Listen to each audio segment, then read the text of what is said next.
చెల్లెమా ఇవాళ శనివారం. అందుకేనయ్యా ఏడుకొండల వాడికి దీపారాధన ఏర్పాటు చేశాను. పూజ కానిచ్చేద్దాం. అపవిత్ర పవిత్రో సర్వావస్థాంగతోపి వా యస్మరేత్ పుండరీకాక్ష సభాభ్యాంతర శుచిః. ఓం కేశవాయ స్వాహ మాధవాయ స్వాహ. శుక్లాంబరధరం విష్ణుం శశివర్ణం చతుర్భుజం ప్రసన్నవదనం ధ్యాయేత్ సర్వ విఘ్నోపశాంతయే. స్వామికి దీపారాధన వెలిగించు. అలాగే హారతి కర్పూరం కూడా వెలిగించమ్మా. ఏడుకొండలవాడ వెంకటరమణ గోవింద గోవింద. మాయక తండ్రి నీ నామం శ్రీయంకాయ కళ్యాణాయ నిధయేత్తినాం శ్రీవేంకటనివాసాయ శ్రీనివాసాయ మంగళం. లక్ష్మీ సంభ్రమాలోక సంభ్రూ విభ్రమజాయ అప్పుబడిన వారిని మేము మన్నించినట్లు మా అప్పులు మీరు మన్నించండి.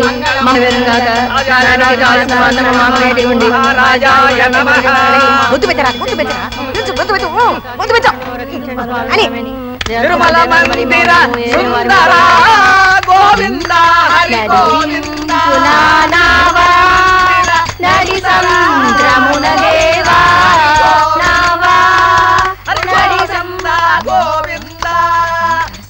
తిరుమల మందిర పరిశుద్ధ పరిశుద్ధ పరిశుద్ధ హరి గోవింద గోవింద హరి గోవింద పరిశుద్ధ పరిశుద్ధ హరి గోవింద గోవింద. తిరుమల హరి గోవింద.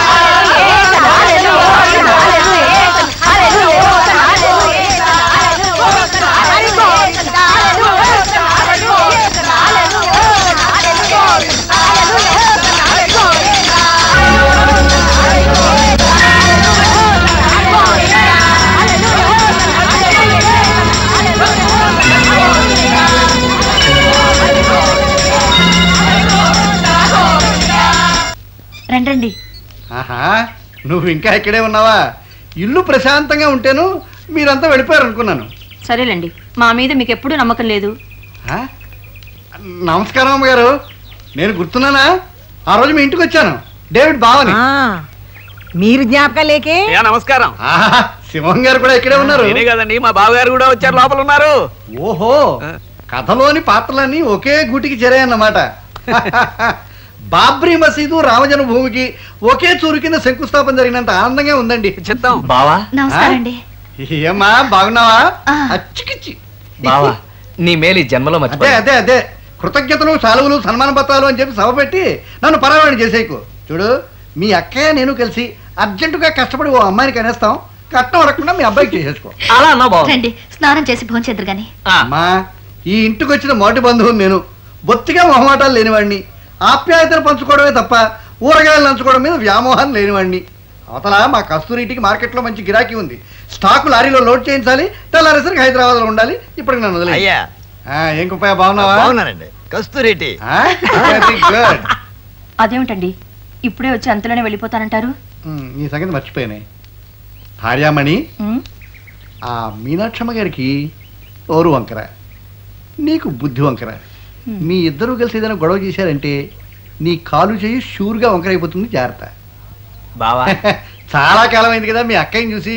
లవ్ కబుర్లు. ఓ అయితే కరెక్టే. వస్తానమ్మ గారు. చూసావా గీత, మనం అనుకున్నట్టుగానే మనకు బాబు పుట్టి అటు తాతని ఇటు తాతని చెవుకు తాడేసి లాక్కొచ్చేశాడు. వాళ్ళ ధోరణి చూస్తుంటే మీరనుకున్నట్టు కాక ఏదో బలవంతం వచ్చినట్టు కనిపిస్తున్నారు బాబు. గీత, మా వాళ్ళు నీకేమైనా ఇబ్బంది కలిగిస్తున్నారా? ఇబ్బంది కలిగించినా అది చెప్పుకోదగ్గది కాదు. బాబు పుట్టి 10 రోజులు కాలేదు, అప్పుడే మీ కొడుకు మీద మీకు ప్రేమాభిమానులు ఏర్పడ్డాయి. అలాంటప్పుడు 30 ఏళ్లుగా మీ తల్లిదండ్రులు మీ మీద పెంచుకున్న బంధాన్ని నేను 3 ముళ్లతో తెంపేశానన్న బాధ వాళ్ళకుండటం సహజం కదా. ఆ బాధ మర్చిపోవడానికి కొంత టైం పడుతుందండి. నీ అవగాహనకి హ్యాట్స్ ఆఫ్ గీత. ఏది ఏమైనా ఇక మన సమస్యలన్నీ తీరిపోతున్నాయి, ఇంకా మనం సుఖంగా ఉండొచ్చు. సమస్యలు పెరుగుతున్నాయి బాబు. డబ్బాడు బియ్యం వారానికే ఖాళీ అయిపోయినాయి. పప్పులు ఉప్పులు ఉఫ్ఫును ఉదెత్తున్నారు. అవే మాటలు ఊరుకో, వాళ్ళు వింటే బాగుండదు. జనాభా పెరిగి చేయడానికి నాకు కష్టంగానే ఉందమ్మా. ఇంకో 4 రోజుల్లో ఎవరి దారిన వాళ్ళు వెళ్ళిపోతారులే కుప్పయ్య. వెళ్ళేటట్టు కనిపించడం లేదు బాబు. వెళ్ళకపోతే ఇంకో 4 రోజులు ఉంటారు. ఊరికే నసపెట్టక అసలు నీకేం కావాలో చెప్పు. 2 బస్తాల బియ్యం, 6 బస్తాల సామాను కావాలి బాబు. అంతే కదా, ఇప్పిస్తాను పద.